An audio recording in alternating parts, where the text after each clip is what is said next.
বাংলাদেশের সাংবাদিকতা জগতে আলোচিত নাম মুন্নী সাহা, একজন খ্যাতনামা টেলিভিশন উপস্থাপক ও সাংবাদিক। তবে সম্প্রতি তার ব্যাংক অ্যাকাউন্ট নিয়ে উঠে এসেছে এমন কিছু তথ্য যা গোটা দেশে চাঞ্চল্য সৃষ্টি করেছে। ১৩৪ কোটি টাকার লেনদেন, আর এসব টাকার উৎস নিয়েই উঠেছে নানা প্রশ্ন। মুন্নী সাহা, যিনি দীর্ঘদিন এটিএন নিউজে প্রধান নির্বাহী সম্পাদক হিসেবে কাজ করেছেন, কিন্তু সম্প্রতি শেখ হাসিনা সরকারের পতনের পর তার ব্যাংক অ্যাকাউন্টে বিধি বহির্ভূত লেনদেনের অভিযোগ উঠেছে। বাংলাদেশ ফিনান্সিয়াল ইন্টেলিজেন্স ইউনিট জানায় তার ব্যাংক হিসাবে জমা হয়েছে ১৩৪ কোটি টাকা। তবে অস্বাভাবিক ঘটনা হলো এই টাকার মধ্যে ১২০ কোটি টাকাই উত্তোলন করা হয়েছে শেখ হাসিনার দেশত্যাগের পরপরই।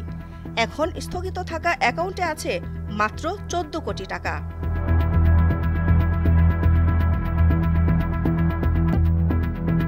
ব্যাংক হিসাবের বাইরেও রয়েছে বিতর্কিত সম্পত্তি। গুলশান তেজগাঁও লিংক রোডে শান্তিনিকেতন নামে একটি ডুপ্লেক্স বাড়ির সন্ধান মিলেছে। প্রশ্ন হচ্ছে, এই সম্পদ ও টাকার উৎস কি? মুন্নী সাহার এই অর্থের লেনদেন হয়েছে ১৭টি ব্যাংকের মাধ্যমে। সামাজিক যোগাযোগ মাধ্যমে মুন্নী সাহাকে নিয়ে চলছে আলোচনার ঝড়। কেউ বলছেন এই টাকা এসেছে আওয়ামী লীগের দালালি থেকে, আবার কেউ বলছেন ভারতের এজেন্ট হিসেবে কাজ করার পুরস্কার।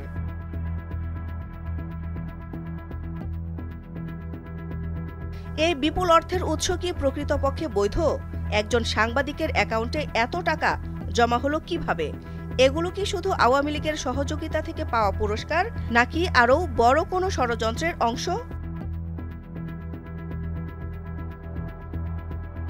এমন লেনদেন শুধু মুন্নী সাহার ক্ষেত্রে নয়, বরং এটি পতিত হাসিনা সরকারের অপরাজনীতির অন্ধকার দিকের একটি উদাহরণ মাত্র। দিলশা দানি, দীপ্ত সংবাদ।